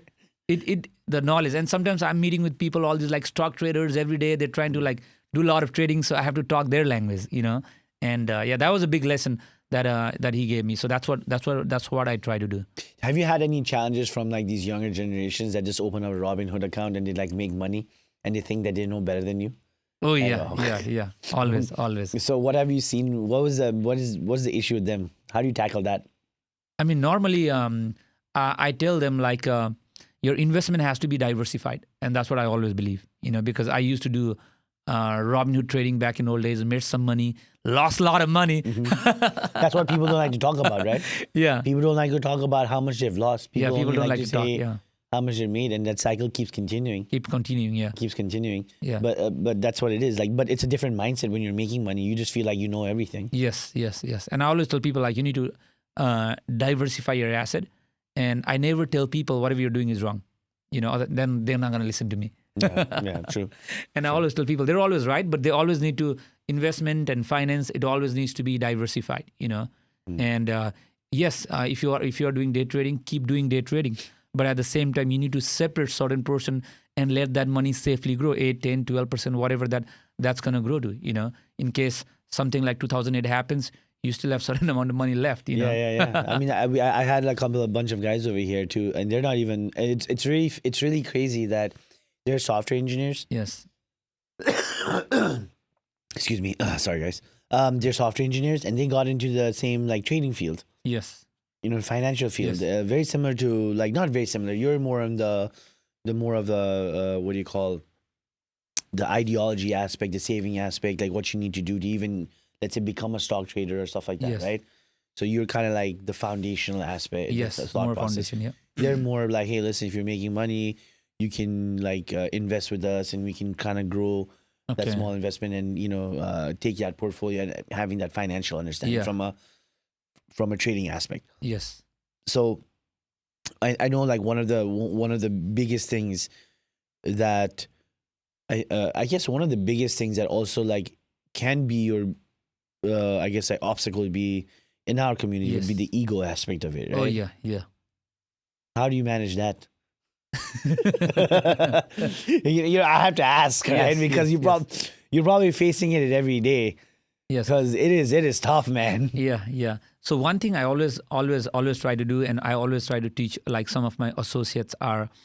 So our job is education. For example, in this industry, our job is education, and once we educate people, our job is to make sure to help them out. And I have a lot of friends like who have ego issue and they didn't listen to me in the beginning. That's all good. As long as I have a good relationship, I educated them right, eventually their ego is going to come down.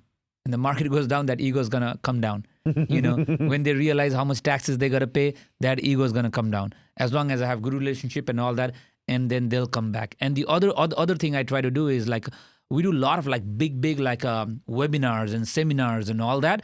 So I try to invite, because my job is to help that friend or that person, individual. So I invite them to a lot of these events, whether it's a webinar or seminar, because sometimes when they hear it from somebody different, they're going to take it.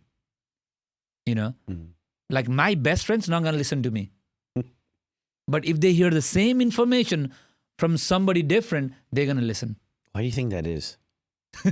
Why? Why are the people closest to us not ever wanting to listen to us? It's the same thing even in our family, stuff like that. They won't listen. Even if it's the best of the best advice you give, they're not going to listen. That's crazy. And that's why I learned. Sometimes if my best friend, they wanna have some knowledge session, do their FNA and all that, I don't even do their FNA. I'm like, bro, I'm busy. Let me connect with someone. He has more experience than me. He has more knowledge than me. I'm going to connect you with him. And then I'm going to step aside. That's a very good way of And in financial industry, it's even more, I got to do that a lot because we do this thing, Susanda, it's called a financial need analysis, or we call it personal financial strategy. So that report, financial need analysis report, will basically help us. If some people are in debt, if they have a lot of credit card debt, I cannot tell him to, hey, go invest $1,000 somewhere. My goal for them is to get out of debt.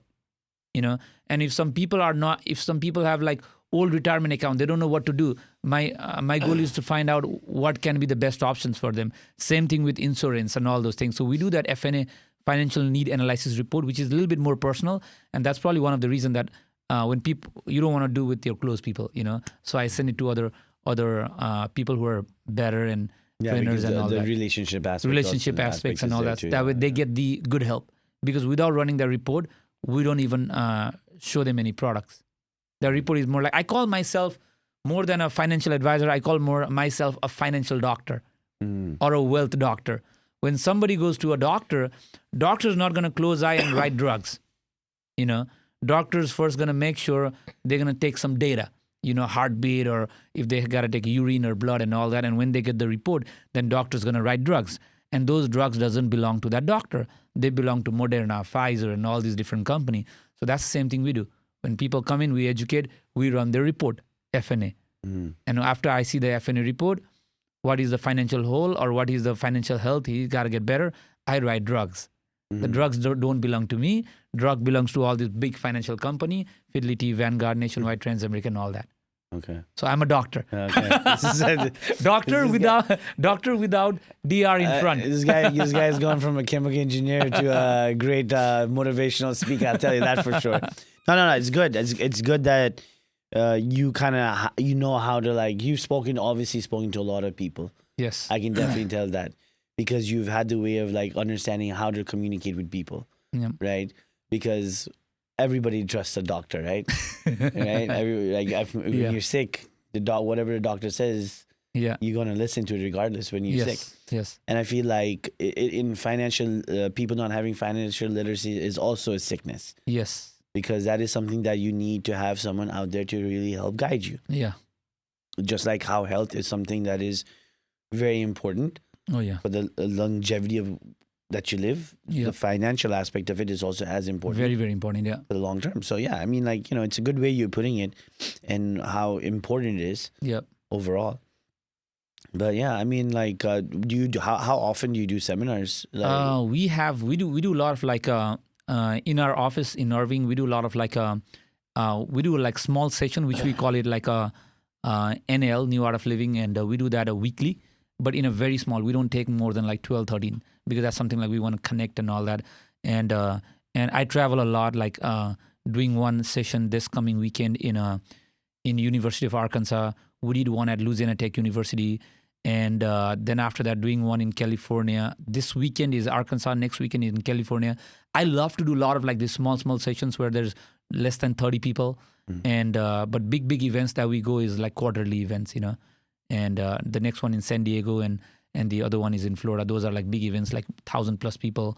And I'm one of the brokers, so those big events I do with other brokers together. But small events that I travel and do less than 25, 30 people. That is basically. Those are the sessions I really love, because I get to meet like and connect and all that. So you're probably like connecting with a lot of different people from different like communities. It's not. Oh yeah. From different communities, from Hispanic, and sometimes a lot of these people, like for Hispanic community, I try to make sure after I connect, I have them someone who can speak in Spanish. Do they come with problems? Oh yeah. Yeah. Yeah, they come with problems. Sometimes they were like, oh, I don't have anything for my kids.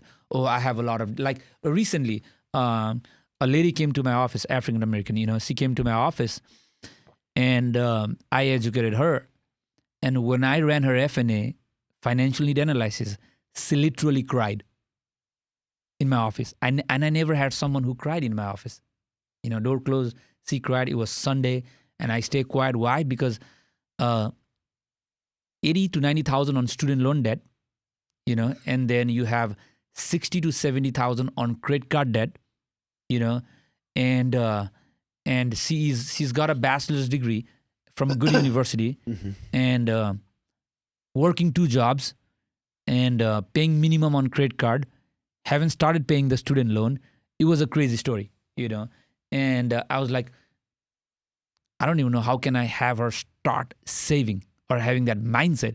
And I told her, maybe I can invite her to one of the self-improvement event and she can see a lot of people who have a lot of debt, but they got out of it. They'll boost her confidence, right? Oh, these people have like more debt than I did, but now they're out of debt. And but she couldn't make it because she didn't have any dollar, to fly or even book a hotel and all those things. But luckily, we were able to do some like debt management stuffs for her, and from there to now, she's basically started saving like few $100, which is big for her. Yeah. Big for her, and after like now she's like more involved, and it's different. Now when I see her, I see that smile. You see different person versus what did you see before. And so yeah, people do come up with a lot of problems sometimes. That's insane. Yeah. Like, Okay. Yeah.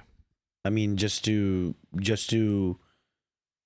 have that much credit card debt and then like, I mean, I don't even understand how you would save $100-$200 is like insane. And Yes. it's not in someone like who's not educated, someone who's educated. College degree.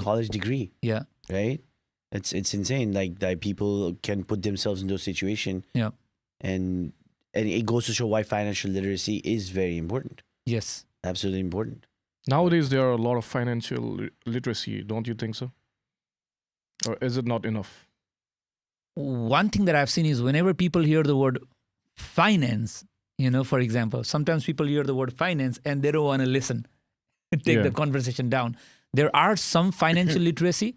But the problem is, one is people don't want to listen. Why? Because let's say, for example, if somebody get in contact with Fidelity, for example, no matter how much literacy they're going to give, but they're going to ultimately, their goal is to basically show them Fidelity product. If somebody talk to New York Life, MetLife guys, they'll probably talk about life insurance. That's all they got to offer. There is financial literacy, but it's tied to like what they got to offer. What products they have? Second, What products they have? yeah, whatever products they have. So they're basically educating them more like, what do I call this? More like service and product oriented, information. Okay, So I it- do have some. You No, wanna the go? reason I think one of the things that I understand where he's coming from and where you're coming from is they are doing it more to only sell their type of product.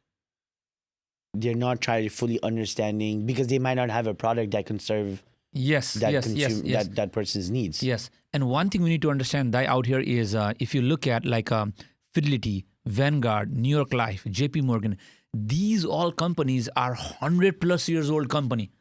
Some of them like Transamerica is probably 180 years old company. So a lot of the investment, insurance, and banking concept that goes to Asian country like Nepal or African country or even in Europe, those concepts came from U.S. big financial companies. A lot of the insurance's parent company are basically the U.S. insurance company. But if you look at all these big companies are in U.S., but why people are struggling financially in this country? Why people don't have the basic knowledge about finances, even compound interest, risk, and all those things? Why? Because all these companies are very much product and service oriented. Yeah, I get you. So I do have some questions after Yes. you guys to discuss. No, you It's time for my questions. Yeah. We're not giving any time. Mike has not been involved in the past like 3-4 episodes. He's raises his hands No. up like this. I doesn't always chance to get talk. involved in the last part after listening to you guys. I do. Yeah. Then Oh, go ahead. pick up Ask some questions. Yeah, after that we end it, right? Yeah. So nuclear and chemical engineers, a lot of them have shifted towards software development or finance. I've heard a lot of stories. Why do you think so? Is it the lack of opportunity, lack of jobs, or the payment is not good enough? The thing is, I think a lot of chemical engineers are more hungry. Okay. No, I that was a joke. Yeah, I mean, I have actually seen like even a lot of my chemical engineering graduates. Some of them are medical doctors, and one of my really good friend, he's a asset management into finances.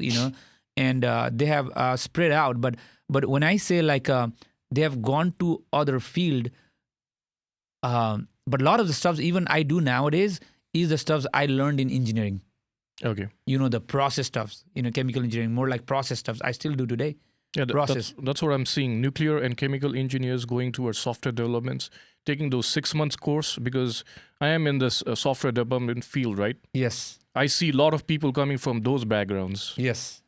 So that's what I'm talking. And even in finance backgrounds. So why do you think so? Few things. One is, as I mentioned, if you look at chemical engineering, if you look at me as a chemical engineer, and one thing that really got me was chemical engineering, not like sitting inside the AC room job. We got to be out in the field. I still remember days like I mean, right now I'm dressed nice, with a white shirt, but when I was engineer, that was not the case. Like hard hat, steel toe boot, safety goggles, you're out there in the field hustling. Like sometimes you're exhausted, in those chemical plants. You're very, very exhausted, chemical and nuclear plants, because we're out in the field. So chemical engineering is a lucrative in terms of income, but the job wise, I mean, that's not something like a lot of the engineers they want to do for long. Some engineers either they move to corporate, get out of actual engineering, and some people they move to the other fields, Yeah. And other is like in being a chemical engineer, you're always, if you're doing actual chemical engineering, nuclear engineering job, you're not living in Dallas, Texas, or Austin, Texas, or New York. There's no chemical plant in New York or Dallas, Yeah, Texas. exactly. Yeah. It's in middle of nowhere. Where I work, like Monroe, Louisiana is middle of nowhere. To fly, I used to drive 4 to 5 hours to Dallas. And then on my second company I worked at, like Eastman Chemical, it was middle of nowhere in Tennessee. Like to get to my closest airport, Atlanta, was 5 hours drive. Jesus. Like they're in like very, very small town, and especially for a lot of people like me, we want more out of life, and not just be stuck in small towns and all that as well. We have to give credit to those guys working in chemical plants or nuclear plants, risking radiations or working in those oil rigs, right? Oh yeah. Hazardous So environment. very hard jobs, and I Yes. don't think they get paid enough Yes. for their hard works. Yes. What do you think about that? Yes, very, very hard, and that's why like now a lot of my friends ask, Dilip, you work too hard. That's what a lot of my friends tell. No, for this, I don't even consider working. Why? I'm inside AC room all day. All I'm doing is talking to people, doing presentation. That is not work, and and in chemical engineering manufacturing, like 70 to 80% we were out in the field, with the operators, with the mechanic, fixing and solving problems and all that. And there are a lot of like safety hazard associated with that. I still remember there was like I was probably like second year of my career in that paper mill, and it was like 1 a.m. or 2 a.m. in the morning, was troubleshooting some problem, and I was with my hard hat, steel to boot, and all that with a step ladder on the top. We were checking some leaks, on pipes in the basement. All of a sudden, something happened, and I opened the wrong valve, and I had this flush of chemicals that hit my forehead. I fall down, my hard hat fall down, and luckily it was just a polymer which was not hazardous, and then things like those can happen. And I've seen a lot of people get hurt. A lot of operators in a paper mill, they lost their finger, and because it's not an easy job that a lot of people think, Do that you it think is. they should get paid higher than the job you're doing right now? Because the risks, I see those. I really think they are the crucial people of the society that are putting everyone together. Yes. They should like doctors and all engineers. Yes.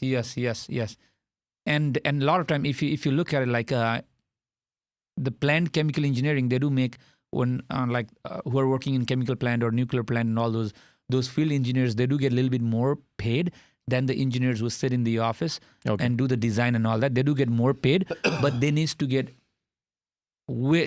like double, is what I'd say. Yeah. Why? Because That's exactly it's what I'm like saying. whenever there is snow, we still had to drive. I still remember a few years ago we had a big storm around this area, and I still remember like that highway I-20 was all snow, and these chemical plants and paper plants, they run 24/7. They're not going to be like, oh, there's snow, we're going to shut down. No, they're not going to do that, and you just got to go. During COVID time, a lot of people were home. We just got to go. During COVID time, a lot of these people, they were doing Zoom meetings and all that. In chemical plant, there's no Zoom meeting. We just got to go. And I need to ask you this question. So you have seen Nepal. Yes.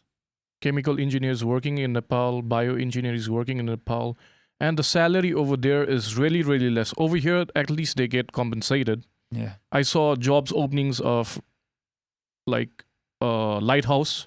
Yes. A person needing lighthouse, 1 million per year, but it's in the middle of nowhere, Yes. right? A But lighthouse? at least they get paid 1 million. Dude, I'll go fucking look at a lighthouse You for need 1 million. qualifications though. Oh, You what? need qualifications, yeah. Yo, sign me up for that 6-month course, baby. Come on, Dylan, get that course ready for me. But 1 my million question a year, is- I get peace and quiet. But my question is, as you guys are in chemical engineer and doctors, in Nepal, they don't get paid a lot and they are doing the same amount of work they are doing over here in US. Why is that so? Why do you think that is so? I think that's not only like engineering, that's like every field, Yeah. Every field, like you're making like way more money in US comparing to back in Nepal. And I don't know a whole lot about like chemical engineering in Nepal because I've always been in US right after. I actually did not even live in Nepal for long because all my education was in India, even schooling. Okay. So I went to this Darjeeling district area, like Even in Kalimpong. India. Yeah, even in India, it is way low comparing to what is in US, But And, even I think like even in the US, it's less. even in the US, it's less. It's less because like if you're explaining to me like you need to go out there with a hard hat and you go to school and you have to know all these chemical ingredients. You need to you legit have to know science, yeah, right? yeah, And engineering at Yes. the same time. So Yes. physics yes, and everything, right? So you literally have to know every aspect of science. And you're doing not the office work. You're not going clickety clackety on the Oh yeah, we're not on the doing that. computer. You're Yeah, not designing yeah, the stuff, right? Yeah, You're pretty much making the design element come true and making sure that they don't element is come like, true at all most of the time. most of the time it doesn't, right? Because they don't understand the physical aspect of what a chemical might do, or like if the material of the pipe that's being used to in the construction of the plant or something is not good enough. There's so many variables, right? So many variables. And yeah. you're there those individuals there every day to kind of like make sure everything's functioning well. And you're just saying that 24/7, icy roads or not, you still gotta go. You still gotta go. You yeah. still gotta go. You still gotta go. Yeah. Right? And you're only paying what, $110,000, $120,000, $140,000, Yes. right? I mean, I know software developers that get paid like $200,000 That's what a I'm year. talking about. Oh, yeah. Software So development. do you they feel get like paid a lot. that should be switched in your perspective? Yeah, I think then we need to those field chemical engineers and and Nuclear. or even those feel like they need to make way more money than what because I still remember like I was working so hard, and I have some of my friends working for Amazon, Google, and all that, and they were making way more money than what I was making. Yeah. Versus I was working like, I mean, even on Fridays, I still remember like we used to have a lot of production issues. When we have production issues, we still stay. We have like shutdown. We work overtime. I still remember the highest I worked was 22 hours straight. Damn. Yeah. People say there is OSA, which handles safety and all that, but that's some of those informations are only on book. So if you had paid, It's so it's if good you to had say. been paid 3 times more, would you still be a chemical engineer? No, for me is like I just wanted more in life. You see what I mean? If I were to just stay in as a chemical engineer, would I be able to influence more people as I'm doing right now? Would I be able to serve more community that I'm doing right now? Would I be able to live my lifestyle that I'm doing right now? The answer is big no. You know. So which is more fun, engineering or finance? In Ah. a fun way, not in a motivational way. You inspire different people in a fun way. That's a good question. That is a tough question to Yeah. answer. I would say finance more fun. Really? For me, Finance it's more always the fun. sciences. Sciences are more fun for me. Yeah. No, I guess I get where you're coming from. Science is it's only interesting to know, right? Yes. But it's a whole different aspect of like talking to people and like getting Yeah. people to understand something. If you motivate people or Yeah. you inspire people, Yeah. that gives Now I you. know more people. that I gives am an you- introvert. I don't like Yeah. Yeah, he that. doesn't like talking to people. He's I like, don't like "Yeah, talking go to on. people, Oh, you're man." not making money? Sucks for you. That's what he does. Now, a personal question that I caught up Yeah. while you guys were talking. How hard did you work for your Fulbright scholarship? Because that's a lot harder to get in Nepal. There's a lot of competition. Yeah, it is a lot of competition in like big universities. Not a lot on like state universities, but I was always a bright student. Yeah, I You can know, see if that. If you look at my background, like I've always been, I never became second till grade 10. Damn. And never became second till grade 10, and then even 11th and 12th I did it in New Delhi, and from a really good school, and so academics wise I was always good, and then applied universities in US, and the one that I got full scholarship, I just came there straight. How hard was it to switch for you from chemical engineering coming to finance? Because I told you about a nuclear scientist, right? Yes. He didn't get opportunities in nuclear science because there are less jobs in nuclear science. Yes. Right? Yes. So he shifted to software development, and in 6 months he shifted. Yes. For you, was it a lot harder to shift? No, How much time it I took? actually had a gradual gradual steps, because 2022 I got my green card. And once you get green card, the opportunity is probably big. And so at that time I had two options. Either I continue doing what I'm doing and make like 140, 150K a year. That's what I was at that time. I was more like a operation manager, at the plant, or I take a pay cut, go somewhere else, make less money, and build this business on side. Okay. In financial industry, and I chose option number 2. So I took a pay cut from 140 to probably like 110, 115,000. I went to a different company, Eastman Chemical. There I had no weekend duty, no on call, just 40 hours, no responsibility. And then I built this business on side. But and in 1 year when I was building this business on side, and every weekend I worked. It's every weekend I worked, and I'm a big and I used to be I'm still a big Liverpool fan. I never. Saturdays used to be before my Saturdays used to be watching We Premier had to League. stop the episode. Yeah, stop. Okay. This guy is a Liverpool fan. And no can doozy over here. And no can doozy. United fan over here. So That's it. I'm not just going to Continue. so basically, I never used to miss any Liverpool games. Always like. Okay. But that whole year when I was building this business as a side hustle, every weekend I was working. When I used to a 9 to 5 engineering job, after job till like 4 or 5 hours I was working. Okay. And then after it was a gradual, and then after 1 year, all income I made extra, I saved it, and I was like, now even if I don't make money for next 2-3 years, I got enough saving, so I have nothing to lose, and then I Okay. jumped in full time. Okay. Gotcha. How long did it? How long was that timeline look like for you to leave your engineering job completely? You'd be like, you know what? I'm making enough. I've built my wealth, and I'm going to quit my job, your full time job, basically. Yes. So my chemical engineering career was totally for like 6 years.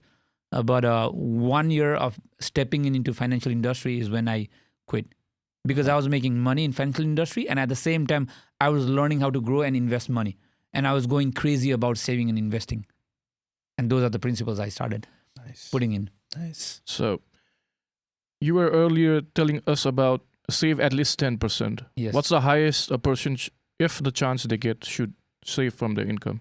Like 40, 50%. The more the merrier.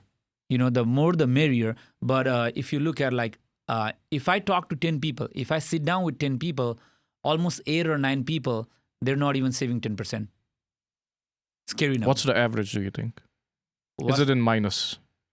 Oh, it is in minus. It is in minus. The average is in minus. What Very, if very low. all the people start saving around 10%? Do you think it's good for the economy? Because you told us about the consumer-based economy, right? Yes.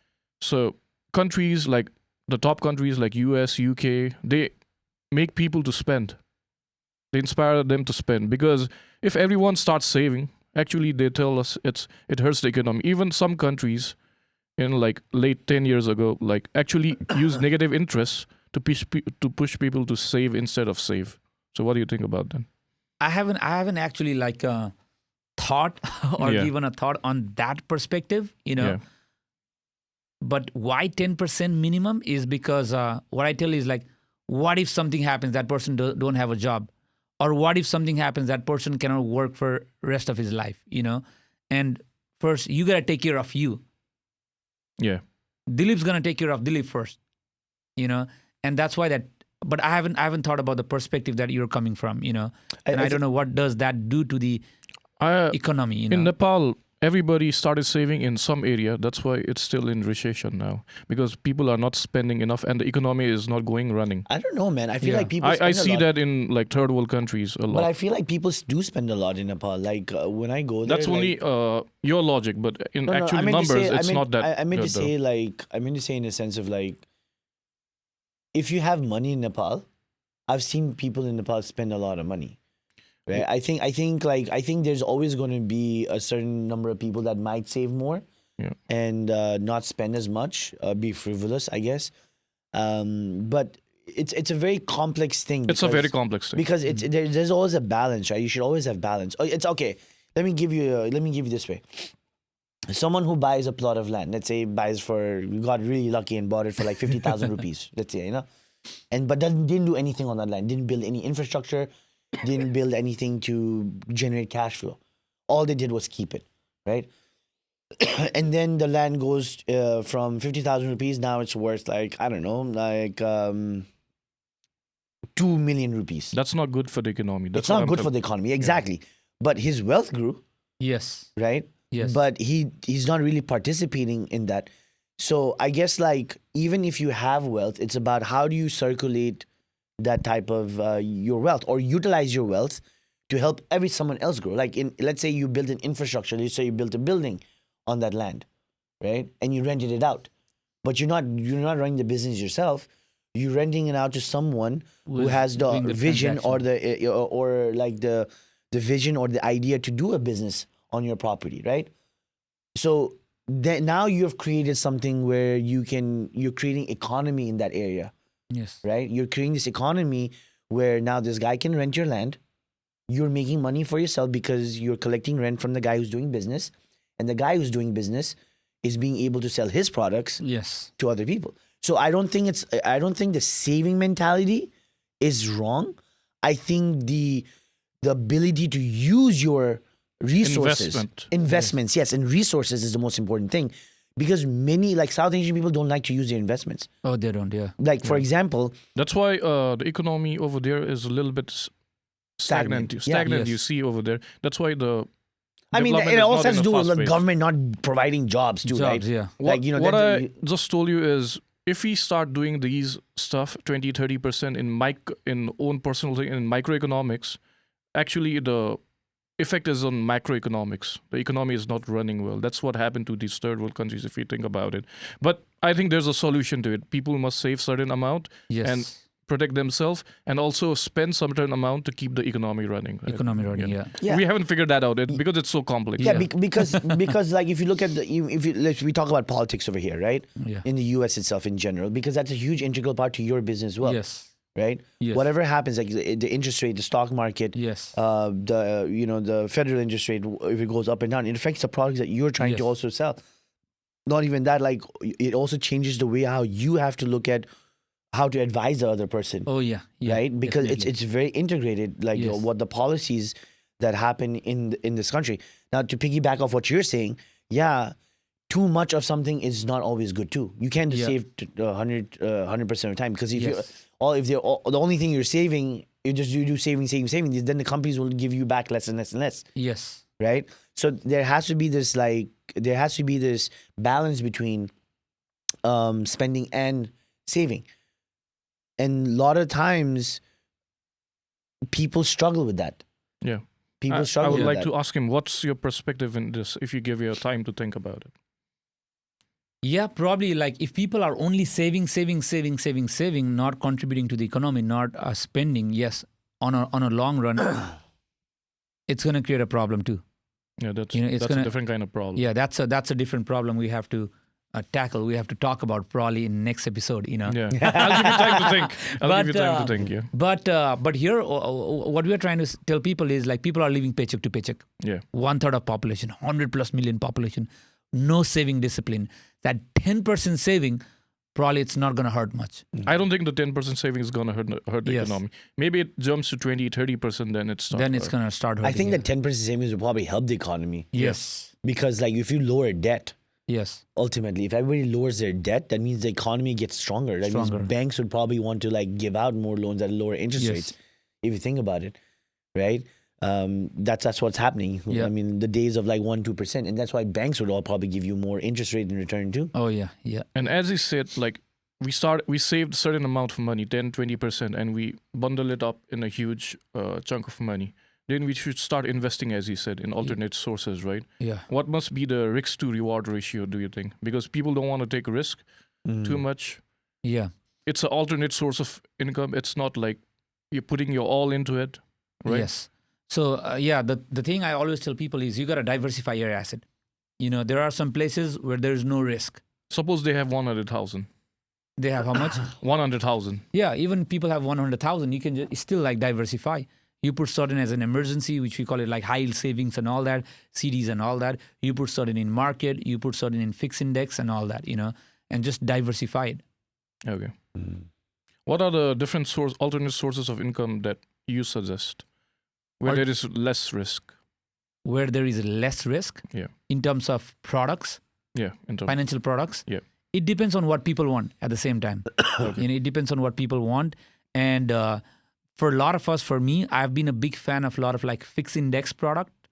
When market go up, the money go up. When market go down, money doesn't go down, which are in the form of different annuity product, different life insurance, LERP or IULs and other stuff we talk about. But it really, really, really boils down to what does that person really want. Because there's always some plus, there's always some minus. There are always some plus, there's always some minus. Like each product is meant to be like, there's always plus and minus on everything, all different products. You see what I mean? So people need to diversify. People really need to see what they really want. Do they have to give extra time to do that diversification? Because people are really tired nowadays because of a lot of work. As you said, as a chemical engineer, you're working more than 8 hours, right? Yeah. 12 hours. And they come home and they have to again do their taxes and spend those time diversifying their... Do you suggest that? Because as you said, as a chemical engineer, your life was not as pretty as you wanted it to be. Yes. So again, that means they need help. You see what I mean? Yeah. That means they need help. When they need help, that's where basically all these financial professionals come into place Okay. to help them and to guide them and all that. It's kind of like if I become sick, I'm not gonna figure out all the medicine by myself. Okay. And a lot of the people, they try to do ChatGPT and Google, but even a lot of those informations are data driven. And I have a question to ask you since you brought Chat. What, because now since ChatGPT is there, has that helped you, or has it become more of a, oh my God, you're just ChatGPTing everything, this is not how it works? Like, has that been a challenge for people? it has been a challenge.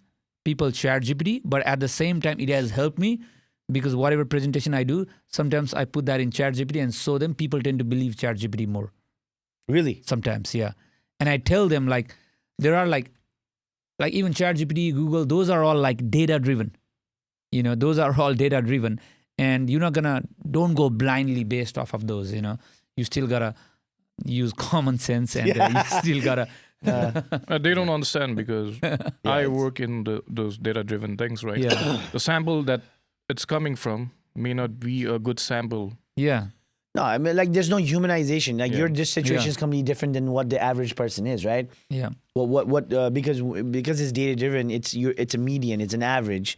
Yeah. You It's might not fall just on the other data-driven. you might fall on the other spectrum of that data Yeah. or that information they're giving you. Oh yeah. You know what I mean? So because, like you said, if that lady went in, Yeah. that African American lady went in and she has $90,000 student debt, $60,000 credit card debt. Oh, yeah. I mean, she doesn't even she's not in that median. Yeah. She's an outlier. She could belong somewhere else. Like ChatGPT can't help her, No. right? No, nobody. Like, No. ChatGPT can have a No. supercomputer come in and like, do all these things. It's not gonna help her. I'm actually surprised if like what would ChatGPT would say like sorry bro, I can't help you, but no, with AI coming in and with with like people having access to technology Yeah. to answer a lot of these questions. I was actually kind of genuinely curious to see like, would they undermine you when they use it? Because if you say certain things, people don't, like you said, people don't Yeah. like listen to other people when it comes to finance, right? Oh yeah. Yeah. Yeah. So yeah. that's one of the things that People I felt. hate talking about finance. Why do you think that is though? Is it because like they feel like, oh, I'm bad at my financial situation, or I don't want to reveal my financial situation? Both. I've seen a lot of people like they don't want to reveal their financial situations, and that's why sometimes we do F&A. So I have to like kind of like look at people, and sometimes I do a detailed F&A if that person is open. If not, then I got to do a very casual F&A, because people don't want to reveal it. I have a question. I know we're like getting towards the end of it. It's nearly been 2 hours, right? Yeah, It's crazy yeah. how time flies by. I want to know what's one of your best success stories from someone from a Nepali community. Like someone like your toughest one, your toughest Nepali sell. Like I want to know that because I feel like that's gonna be, like I know that it's so satisfying, right? When you finally break someone down Yeah. who probably has like that Nepali mentality, thought process. What is your number one? Like you don't have to say names, Okay. but just to let others know we're Yes. getting into this field like you, or that thought process, or not to give up. Sometimes you come across people that are very, very difficult Yes. to manage. They can demotivate you. They can suck the life out of you, right? Oh yeah. Yeah. Yeah. Right. So give me one success story that you had, like, but funny. It has to be fun though. Okay. Yeah. Yeah. Yeah. So basically, one thing that I always try to do is rather than selling, I try to give information and let them do their own research, or give them information and do follow up. And I had this person. I cannot even say which state he lives in.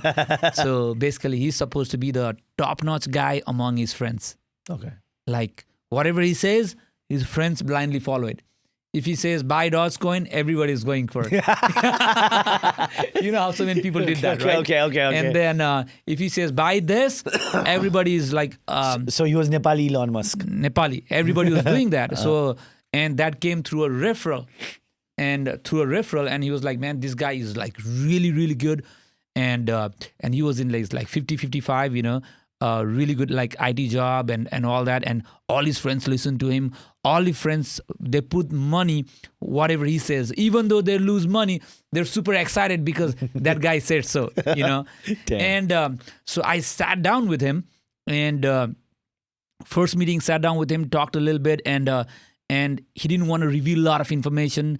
And he hated when he's like, I know everything. He was like, I know everything. I'm 55 years old. I've been in the US for so long. Why should I listen to him? You're just like early 30s or late 20s person coming and talking. And first meeting was like, basically like, wasn't great. But what I did was I followed up, and I have one a rule that I always follow, like never leave a meeting without setting up another meeting. I never leave that meeting without setting up a follow-up meeting. So I set up another follow-up call and he didn't show up. Set up another follow-up call. The guy didn't show up. And a lot of the person would have given up by that time. Why waste so much time? And then third follow-up call I set up. And normally when I set up by that time, like I call them, I'm more casual, the more I'm talking and texting, now you're more casual, you're friends, and he shows up. And then I start to ask him few questions, and then I straight jump into the FNA, financial need analysis, And when I jumped into that, and I found out he had like a lot of like old 401ks, and but he switched companies. They're all like into like 4 or 5 401ks into different company, Fidelity and all that, so in the solution portion, what I showed him, he had no idea there was something like that we can do. It was some of the products that are there, which we use it for rollovers and all that. And he was like, all right, let me do my own research. And then, all right, do your research. I sent him some materials to read and all that. And then his friend kept, who referred me, he kept calling me. He's like, hey, is he good with your solution? Did you talk to him? Is he still talking to you? And time passed by, and again we did a follow up. And next time I told him like, hey, bring Bauzu as well, bring your wife as well, And then again I explained them the whole solutions and all that. And I didn't even think like we're gonna move forward. I had like there was less than 20% chance or even 10% chance that he was gonna move forward with my solutions, but he eventually did. Eventually did. It took me almost from my first meeting to end probably 3 months, but he eventually did. But what did that do is he spread the news among his friends. And when he spread news among his friends, there were another like 7-8 people I got through referrals. So sometimes I tell people like, don't give up. Some people, it may take a little bit of time. Don't be pushy. Give the information. Let them digest the information. Yeah, because sometimes it takes time. No, that's good. That's consistency. You're absolutely right. Closing statement. You have to take your time. When it comes to sales, it doesn't. You can't. People. That's the thing I see with a lot of the newer generation is like you want to buy it? No, okay, move on. You're not worth my time. Oh yeah. That's a lot of times you have to marinate it. That's why you want to have barbecue, you want to have food. You want to marinate. You got to marinate it for a very long time. Then it tastes better. You got to let the juices go in, right? Yeah, and more than sales, that relationship is important. Exactly. When you have that relationship, he or she may not be ready whatever solution you're providing, but if the relationship is there, you're gonna get a lot of good leads out of that. Yeah. Or that person will eventually need something and they'll come back to you. Absolutely. Absolutely. All right, man. 2 hours has gone by. You think it'd go down this fast? Well, you're probably used to it because you do a lot of seminars, right? Yeah. Times flies by so fast. Talking, yeah. But you have any message you want to tell the audience who are listening to you today, like where they can reach out to you, how they can reach out to you, what seminars that you feel like they can attend, so on and so forth. I mean, obviously we'll have your information on the description. Yes. Below. Yes. So it'll be in the description. Go check it out. It's on the bottom. Yes. But yeah, any closing statements? So Instagram is basically the best place to reach out to me. And if you're local around DFW area, definitely we do like Sunday sessions in Irving. Every Sunday we do educational sessions in Irving. You guys can hop into that. We do a lot of webinars and we do a lot of like special case seminars and all that. But all those things will be posted in my Instagram. And my suggestion to all, especially all the young folks, to everybody is we really need these 3 philosophies: multi-handed income, 10% saving, 3 rule, 3 goal, and philosophy of self-improvement. That is the new way to live life, which we call it new art of living. Thank you so much, Susandai and Dai, for this great podcast, for inviting me here, being able to spread this message of new art of living to everybody, not only our community, because this is in English, so it's anybody can listen. All the communities can listen, and thank you so much. Oh man, listen, it was great having you here today. And that's what our podcast is all about. It's trying to bring all community members together, trying to push like positivity, overall good news, or opportunity in a way where we can help that community grow. It doesn't always have to be the Nepali community. It can be every community put together, because we all live in the United States of America. We're all Americans, right?